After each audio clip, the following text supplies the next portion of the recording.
Police শিক্ষকের বুকে পেটে লাথি চালিয়ে দিয়েছে।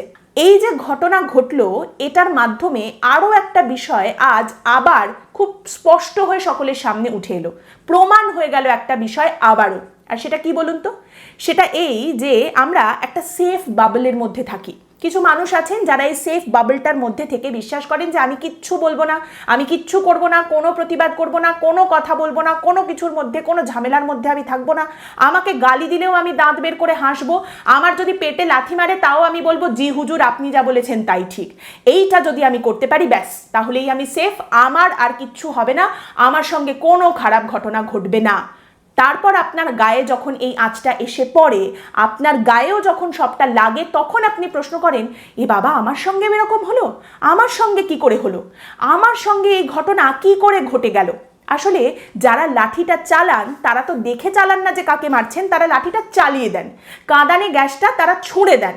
আপনি প্রত্যেকবার ভাবেন আমি কোনো কিছু না বললে, কোনো কিছুর মধ্যে না থাকলে আমার গা পর্যন্ত এটা আসবে না, আমার গায়ে লাগবে না। সব কিছুই হয়, সবার গায়ে লাগে, তারপর এই প্রশ্নটা করা হয় যে কেন আমার গায়ে লাগলো।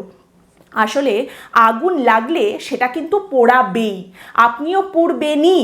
কাজেই হয় নেভাতে শিখুন, আর না হলে পুড়তে হবে, এটা মেনে নিয়ে এগোন।